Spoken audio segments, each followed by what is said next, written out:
پاکستان اس لیے نہیں بنایا گیا تھا کہ ہمارے ہاں ٹاٹے اور برلے نہیں تھے تو ہمارے پاس اس کے بھی باپ وجود میں آ جائیں، اس لیے تو نہیں بنایا گیا تھا۔ پاکستان اس لیے نہیں بنایا گیا تھا کہ جاگیرداروں کی جاگیرداریاں محفوظ ہو جائیں، پاکستان اس لیے تو نہیں بنایا گیا تھا۔ اور یہ کہ نمازیں اور مسجدیں تعمیر ہو جائیں، مسجدیں تو امریکہ میں تعمیر ہو رہی ہیں، عالی شان سے عالی شان، اس لیے پاکستان نہیں بنا تھا۔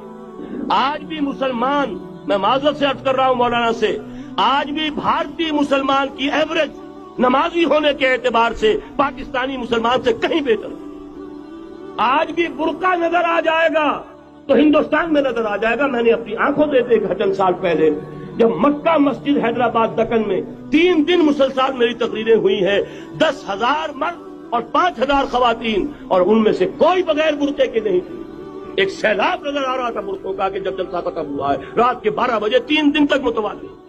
یہاں کہاں نظر آئے گا برقع آپ کو؟ یہاں تو جس کے بعد 2 پیسے ہو گئے اس نے سب سے پہلے برقع اتار کے پھینک دیا۔ معلوم اچھی طرح سمجھ لیجئے یہ چیزیں تو وہاں زیادہ ہیں یہاں کی نسبت۔ اصل ضرورت تھی کہ یہاں اس نظام کو قائم کیا جائے، وہ نظام عدل اجتماعی، وہ جس میں حریت ہو، جس میں عام آدمی بھی خلیفہ وقت کو ٹوک سکے۔ یہ کرتا کیسے بن گیا؟ ایک خاتون بھی کھڑی ہو کر دامن پکڑ لے، عمر تمہیں کیا حق ہے کہ ہمارے مہر کے اوپر پابندی لگا رہے ہو، جبکہ اللہ نے نہیں لگائی۔ اللہ قرآن میں قنطارہ کا لفظ استعمال کر رہا ہے۔ ڈھیروں سونا دے دے کوئی شخص اپنی بیوی کو مہر کے اندر، طلاق دیتے وقت اس میں سے کچھ نہیں لے سکتا۔ آپ کون ہوتے ہمارے حق کے اوپر پابندی لگانے والے؟ اور عمر نے کہا آج ایک بڑھیا نے وہ اب عمر کو دین سکھایا، آرڈیننس واپس۔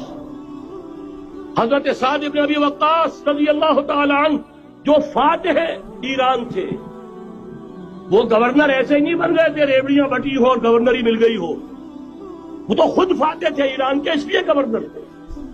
صرف ایک پرچہ پہنچا ہے بارگاہ خلافت میں، حضرت عمر فاروق کے پاس انفارمیشن آئی سعد نے اپنے گھر کے باہر ڈیوڑی بنا لی ہے اور ایک دربان کھڑا کر دیا ہے۔ حضرت بلال کو بھیجا ہے رقعہ دے کر، اور یہ حکم تھا کہ بلال پہلے تو جاتے ہی ڈیوڑی میں آگ لگا دینا، پھر یہ رقعہ دینا میرا۔ اور رقعے میں لکھا ہوا تھا اے سعد، لوگوں کو ان کی ماں نے آزاد جانا تھا، تم نے انہیں اپنا غلام کب سے بنا لیا ہے؟ یہ دربان کھڑے کر دیا اپنے آگے۔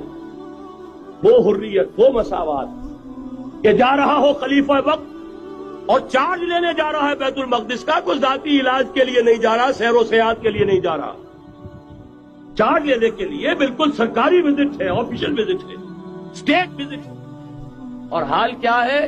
700 میل کا فاصلہ طے کرنا اور ایک اونٹ میں، کوئی انٹوریج نہیں، کوئی خدم و حشم نہیں، کوئی جمبو جٹ بھرے ہوئے نہیں، کچھ نہیں، ایک اونٹنی ایک خادم۔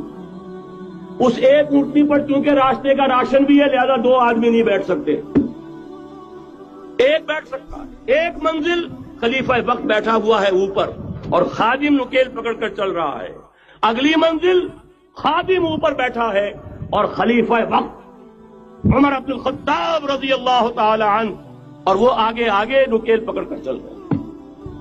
یہ نظام چاہیے آج نوع انسانی کو۔ اس کے انتظار میں، اس کی تلاش میں نوع انسانی نے کتنے تجربے کر لیے، کیسی چھلانگیں لگائیں، ملوکیت ختم کی، آسمان سے گرا کھجور میں اٹکا، جمہوریت آئی نام نہاد، لیکن وہ سرمایہ دارانہ نظام بن کر آگے سے بڑھ کر لعنت بن گئی۔ پہلے جاگیردار مسلط تھا، اب سرمایہ دار اور کارخانے دار مسلط ہو گیا۔ اس سے نکلنے کے لیے زور لگایا، کمیونزم کی طرف گئے، چھلانگ لگائی، اب ایک پارٹی ڈکٹیٹر بن کر بیٹھ گئی۔